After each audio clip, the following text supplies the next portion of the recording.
A paz do Senhor, meus amados irmãos, vamos estudar a lição de número 12 da classe juvenis. Pela graça do nosso Senhor Jesus, já estamos próximos a encerrar mais um trimestre. E a lição de número 12 tem como título João Marcos, a importância de aprender com os erros. O texto principal está em Romanos capítulo 5, versículo 20, que diz: Veio, porém, a lei para que a ofensa abundasse.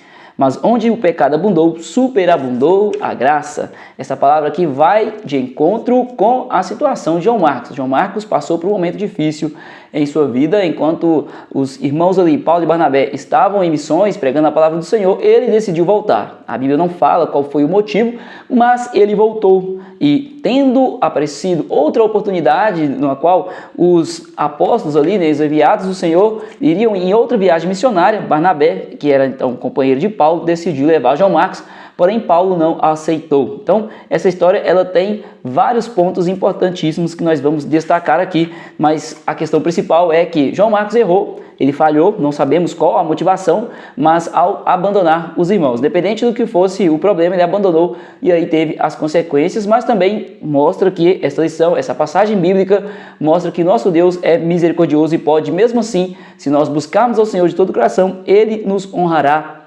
com o seu amor e com a sua misericórdia. Faça a leitura bíblica em classe em Atos capítulo 13, versículo 1 ao 13.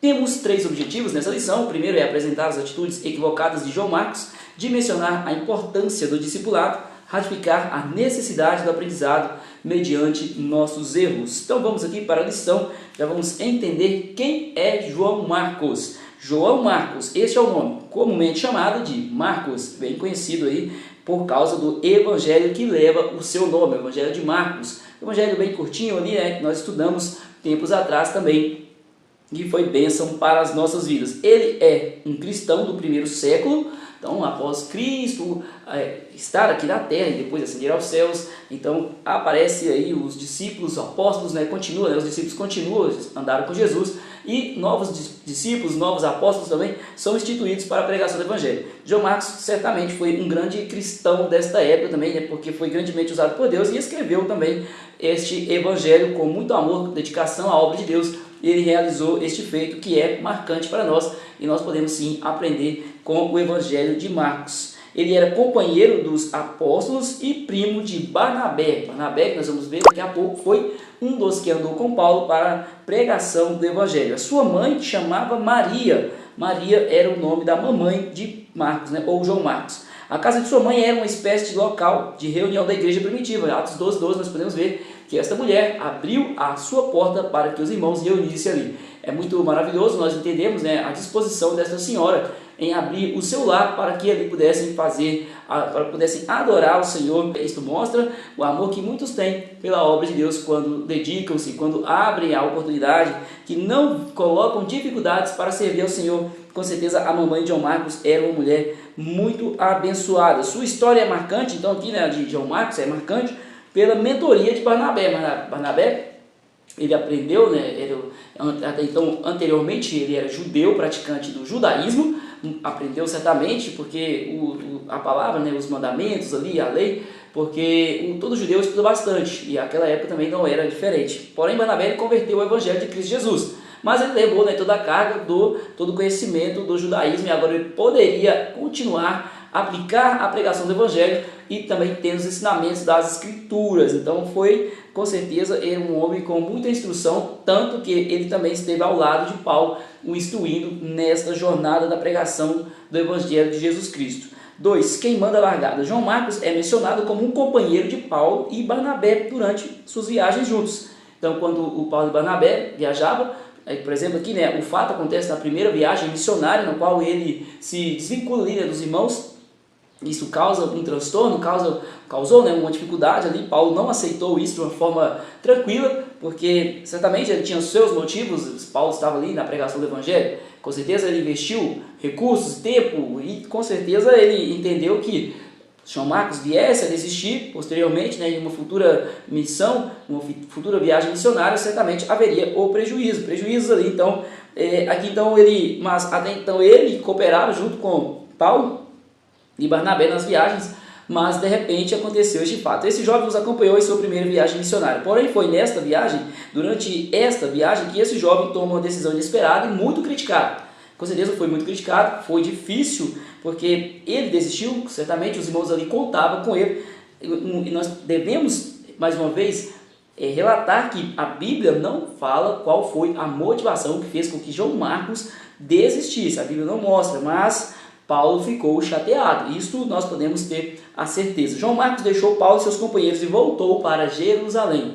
Alguns estudiosos, vão dizer que pode ser que pela jornada difícil, às vezes pelos locais difíceis, ou pela perseguição, por algum motivo, ou por alguma enfermidade também. Eu já vi também pastores falando também, ensinos bíblicos também, talvez por alguma enfermidade. Certo é que ele desistiu, ele olhou para trás, ele voltou para Jerusalém. Então ele queimou a largada. No contexto de uma corrida, queimar a largada resulta na eliminação de um atleta. O jovem João Marcos, no início de seu ministério, havia deixado uma má impressão após tomar aquela decisão. Então ele deixou uma má impressão, certamente deixou, porque ele abriu mão de continuar ali. Não sabemos qual foi a dificuldade, mas sabemos que ele desistiu. E na caminhada cristã nós temos muitas dificuldades, muitas lutas, e nós devemos permanecer firme naquilo que o Senhor colocou em nossas mãos, porque o Senhor nos dará vitória. Mas você vai julgar? Eu vou julgar? Porque o nosso irmão aqui, ele largou esta missão? Não posso de forma alguma julgar, porque eu até mesmo não sei e também não cabe a mim julgar. Só que nós devemos ser fortes, devemos ser confiantes naquilo que o Senhor colocou em nossas mãos para realizarmos. Devemos dar o nosso melhor. Isto é uma verdade. Não estou aqui acusando o nosso irmão Marcos, João Marcos, mas eu estou falando que todos nós devemos ser firmes no propósito que o Senhor colocou em nossos corações e executarmos com excelência. Não estou dizendo, mais uma vez, que isso será fácil, não será fácil. Todo propósito que é colocado, todo propósito que o Senhor coloca em nossos corações de realizarmos, o inimigo ele vem perturbar. Ele vem perturbar para nos fazer desistir, para querer mostrar que a caminhada vai ser difícil e que nós não vamos conseguir, para fazer a gente entristecer na caminhada, porém Jesus nos dá vitória. Jesus nos dá vitória em todas as armadilhas que o inimigo tem colocado para perturbar os servos do Senhor. Apesar das inúmeras justificativas possíveis, fato é que abandonar, olhar para trás, retroceder, são decisões pessoais e intransferíveis. Pedro, ele não desistiu, quando aquela passagem na qual a multidão vai deixando ali, Jesus prega pelaquela multidão, e aquela multidão vai saindo, Jesus pergunta, quem mais vai? Vocês também vão? Pedro decide ficar, porque ele entende que só Deus ele tem as palavras de vida eterna, só Deus pode fazer a mudança na vida dele. Então ele tomou a decisão correta, diante de uma circunstância na qual ele teria que decidir para ir ou ficar. Ele decidiu ficar e foi grandemente abençoado. Talvez o vídeo vai ficar com a imagem um pouquinho escurecida ou piscando, porque nós estamos com a fase baixa aqui no momento de gravar a aula e eu não posso deixar de gravar, o tempo aqui corrido, mas eu vou gravando aqui, os irmãos qualquer coisa põe um áudio aí e assiste a aula, Deus abençoe os amados irmãos aí por estar juntos conosco nesta caminhada aí, os irmãos que já estão há muito tempo, que estão apoiando este trabalho. Então, para apoiar também, deixe seu like, se inscreve aí no canal, compartilhe o vídeo para outras pessoas também conhecerem a palavra de Deus, esta palavra maravilhosa e necessária para todo homem. Quem é um caso perdido? Quem é um caso perdido? Você conhece algum caso perdido? Se você conhece, então, coloque seu pensamento em Deus e entenda que não há caso perdido, Não há caso perdido. Por mais que pareça, por mais que às vezes você já pregou bastante para essa pessoa e essa pessoa não se converteu, não mudou nenhuma das suas atitudes, mas ela ainda não está perdida. Perdida se estivesse morrido, se estivesse morta, se Satanás tivesse ceifado a sua vida. Portanto, não há caso perdido enquanto tiver aqui na terra, enquanto houver Jesus Cristo, há esperança. Jesus está aqui, Ele é a nossa esperança. Ele foi a esperança nossa e por isso nós estamos aqui hoje salvos em Cristo Jesus.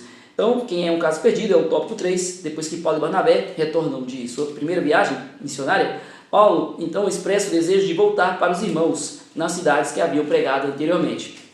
Então, Paulo e Barnabé, tendo pregado a palavra ali por várias regiões, Paulo decide voltar novamente às regiões ali onde eles pregaram a palavra de Deus, para ver a situação que passava as igrejas. Então Barnabé, ele não se opôs à ideia. Que maravilha, Interessante, Barnabé. Então maravilhoso quando nós temos uma pessoa que está conosco na caminhada. Então Barnabé, ele decidiu que sim, que era algo bom. Porém, Barnabé quis levar a João Marcos. Só que João Marcos já tinha feito deixado na mão ali os amados irmãos diante de uma dificuldade. Portanto, Barnabé quis levar e Paulo não concordou. Aí então houve ali então um litígio, houve um conflito ali de ideias na qual aconteceu a divisão. Essa divisão ali é que o pivô foi justamente João Marcos. Portanto, o desentendimento que foi tão intenso e o consenso deles foi que João Marcos ele deveria ir com Barnabé. Então, né, Barnabé navegou com João Marcos rumo ao Chipre. Paulo seguiu com Silas pela Síria.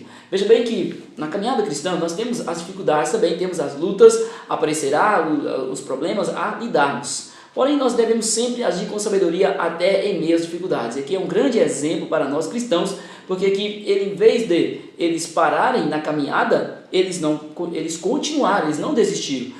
Dessa forma aqui, o Senhor foi tão maravilhoso, até no momento de preocupação, no momento de dificuldade que esta igreja passou, né, que esses líderes da igreja eles estavam com este tipo de conflito, eles decidiram que, em vez de 2, agora 4 estavam pregando a palavra de Deus. Portanto, eram dois, então ali havia um terceiro, né, que era João Marcos, que Barnabé queria instituir novamente ali na equipe, porém Paulo não aceitou. Desta forma, Paulo e Silas foram para uma região e Barnabé e João Marcos foi para outra. E o evangelho do Senhor continuou sendo pregado e a obra do Senhor foi realizada naquele lugar e muitas almas foram alcançadas para o Senhor.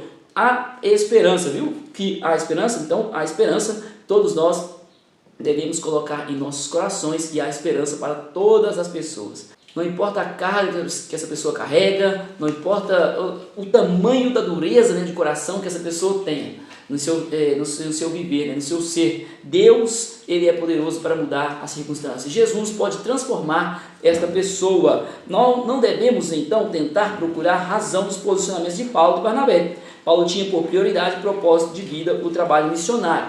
Então, Paulo, aqui está falando que nós não podemos acusar Paulo, Barnabé ou o João Marcos também. Nós devemos olhar, nós devemos ver o problema e resolver, contornar o problema para que o nome do Senhor seja glorificado, continue, né, sendo glorificado através da pregação do Evangelho. Então, Paulo, entenda o lado de Paulo. Paulo tinha prioridade à pregação do Evangelho. Não estou aqui querendo absorver Paulo de forma alguma, né? Não é meu papel, mas nós temos que enxergar que ele tinha a sua missão, que ele era um pregador do Evangelho, ele era um missionário, mas ele ficou com receio de que João Marcos pudesse fazer a mesma coisa, e assim pôr em risco a viagem que ele realizaria na pregação do Evangelho. E em todas as viagens ele investia, né, recursos, a sua força, o seu tempo, e outras abria mão da sua própria vida para fazer o Evangelho, para realizar a pregação do Evangelho de Cristo Jesus. Já Barnabé, em sua visão, ele enxergava que João Marcos era um jovem com potencial para realizar a obra do Senhor, para pregar o Evangelho. Barnabé viu isso em João Marcos e ele quis, mais uma vez, ele quis dar a oportunidade, não queria tratar João Marcos como um caso perdido. Então ele aceita ali, então, a condição, né, então, de mesmo que fosse necessário dividir ali os irmãos, um para cada lado, então ele viu o potencial e chamou a João Marcos, aceitou, então eles foram para a região de Chipre, né? Chipre, que era uma ilha, foram pregar a palavra nesse lugar distante de Israel, aí, talvez uns 300 ou 400 quilômetros, e para chegar lá, muito provavelmente, né, como era uma ilha, então provavelmente não, era uma viagem feita de navio aí, que levava dias, né? Então esses homens eles se dispuseram a pregar a palavra do Senhor. Marcos acompanhou Barnabé. Seguramente podemos afirmar que ele foi muito bem discipulado por Barnabé, a ponto de mais tarde o próprio Paulo reconhecer o seu valor. O próprio apóstolo Paulo, futuramente, né, posteriormente, ele vem reconhecer o valor de Marcos, né, de João Marcos. Tanto que ele cita a João Marcos em algumas cartas, e inclusive quando ele está prestes a ser morto, ele manda chamar a João Marcos para conversar com ele, porque ele considerava ele como um grande homem de Deus, né? Um cooperador, alguém importante na obra do Senhor. Veja bem que Deus ele muda a história, ele pode mudar a nossa história em todo tempo, em qualquer situação difícil. O nosso Deus é poderoso para fazer a mudança em nós. Quem é, portanto, um caso perdido? Quem é um caso perdido? Não há caso perdido para o nosso Deus. Pode haver em nossos pensamentos, mas os nossos pensamentos não são os pensamentos de Deus.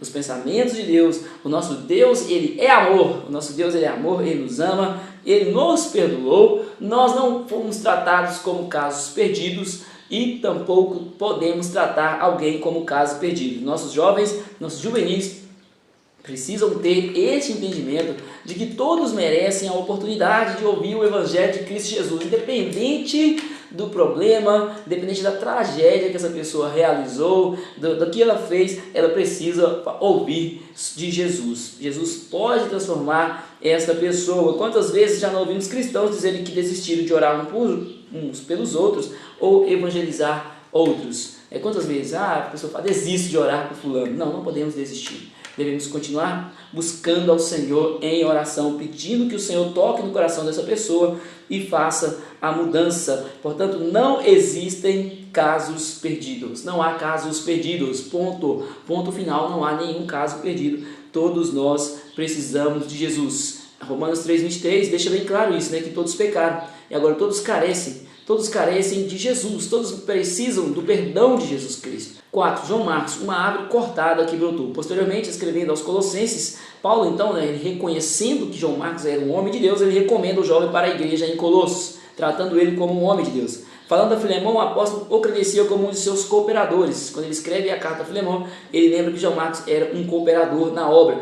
Por fim, na ocasião da segunda prisão de Paulo em Roma, o apóstolo pediu que Marcos fosse a capital italiana, pois era muito útil no ministério. Então, estava ali prestes a morrer, segundo Timóteo, ali no capítulo 4, mostra exatamente Paulo pedindo que enviasse João Marcos, que João Marcos pudesse estar com ele em seus últimos dias de vida, porque ele reconhecia que Deus era com aquele homem, João Marcos. 4.1. Vivendo e aprendendo. A jornada cristã de uma pessoa não é definida por erros iniciais. Não, exatamente, não é por erros. A verdade é que nós fomos salvos porque nós éramos justamente incapazes de trilhar o caminho do Senhor de uma forma que nós pudéssemos estar agradando ao Senhor. Era oferecido ali até então o sacrifício, morria um animal no lugar de uma pessoa, até que Jesus ele morreu na cruz por nós. Ali ele estava como um homem, ele era Deus, mas ele estava como um homem e morreu por outro homem, que é eu, que é você, que somos todos nós, que é a humanidade. E agora o sacrifício é perfeito. Portanto, só ele poderia fazer algo tão nobre, algo tão completo, uma completude, algo incrível para as nossas vidas. E através de Jesus nós somos salvos, justamente por causa da nossa incapacidade. E agora, nós devemos entender que não são os erros que vão nos definir. Não, justamente a nossa resiliência, a nossa força em ir adiante, o motivo de nós prevalecermos se chama Jesus Cristo. A salvação que Jesus nos proporciona, de um dia podemos morar lá no céu, não é pelos erros, mas pelo processo de aprendizado e aperfeiçoamento ao longo do tempo. Pior do que errar, fazer escolhas ruins, passar por situações difíceis, não tirar lições desses momentos da vida. Todos os momentos difíceis são lições para nós, é amadurecimento, nos tornamos mais fortes e assim podemos lutar dia após dia e vencermos as tribulações. E muitas das vezes mesmo, o problema virá justamente para nos colocar à prova. Se nós vamos buscar o Senhor, se nós vamos agradá-lo, se nós vamos murmurar, o que nós iremos fazer, de que forma iremos lidar com essa situação difícil. Não podemos nem devemos viver presos ao passado, aos eventos, circunstâncias negativas. Não, o Senhor Jesus perdoou os nossos pecados. Nós falhamos, erramos, sim, muitas das vezes nós falhamos, mas agora que somos perdoados em Cristo Jesus, não precisamos ficar nos machucando com o passado. Jesus, ele esqueceu o nosso passado. E agora eu vou remoer isso em mim? Não vou fazer isso, nós não vamos fazer isso. Nós vamos confiar no Senhor que ele, sim, nos resgatou, nos redimiu, nos tornou santo, nos purificou. E agora nós podemos viver uma novidade de vida, uma vida nova, uma vida na presença de Deus, uma vida com felicidade, com alegria, sabendo que Deus está cuidando de cada um de nós. Por outro lado, é imprescindível carregar as lições aprendidas ao longo do caminho. Carregue todas as lições, as lições da escola bíblica, carregue no coração também, dos nossos alunos, mas que eles possam carregar todas as lições que aprenderam diante das dificuldades, diante das afrontas do inimigo, diante da dor, diante da perca, diante de todas as circunstâncias que são difíceis na nossa vida, que nós possamos aprender essas lições e assim o Senhor faz-nos mais fortes. E aquilo que nós desejamos realizar na obra do Senhor, que o Espírito Santo colocou em nossos corações, estará cada vez mais próximo de acontecer devido à caminhada, devido à nossa persistência em continuar na presença de Deus. É necessário que seja assim para que se cumpra a vontade de Deus na vida de cada um dos nossos alunos. 4.2, o que te define? A história de Marcos não tem um fim quando ele decide abandonar os apóstolos. Não teve fim a sua história. Não foi o fim. ele não ignorou os erros, né? Ele não ignorou, mas ele os encarou. E quando teve a oportunidade de ir novamente, ele quis ir, certamente ele quis ir, porque Barnabé o chamou e ele foi. Então ele passou por um momento de angústia, um momento de dificuldade, mas ele trilhou novamente, ele esteve novamente realizando a vontade de Deus. Esta é uma lição para todos nós, né? Na qual todos nós precisamos entender que a luta vem, mas ela passa, o Senhor nos dá vitória. E apesar de muitos de nós, em meio às lutas, pensamos às vezes em desistir, mas Deus também nos proporciona a vitória nesses momentos e assim podemos avançar em nome do Senhor, assim como João Marcos, né, esse cooperador, esse homem que trabalhou na obra do Senhor de uma forma maravilhosa, ele venceu, nós também podemos vencer. Que Deus abençoe, em nome de Jesus. Essa é a história deste homem de Deus e nós vamos aqui para a dinâmica para o professor realizar em sala de aula. Na verdade, é uma dinâmica, né, é um teatro para que o professor realize juntamente com os seus alunos, né? Então ele pode interagir, pode alterar também, viu, professor? Você pode ficar à vontade para alterar essa dinâmica e assim adaptar conforme a necessidade sua em sala de aula. Então vamos lá, a dinâmica é uma dinâmica teatral, João Marcos, do medo à utilidade. O objetivo dessa dinâmica é ensinar que, mesmo quando desistimos, Deus pode nos dar uma nova chance. Como funcionará? Divida a turma em 3 grupos, ou escolha alguns voluntários para encenar. A cena 1 é a seguinte: a desistência. João Marcos começa animado na viagem missionária, mas no meio do caminho decide voltar para casa. Isso está em Atos 13:13, leia para conferir e fazer a peça corretamente.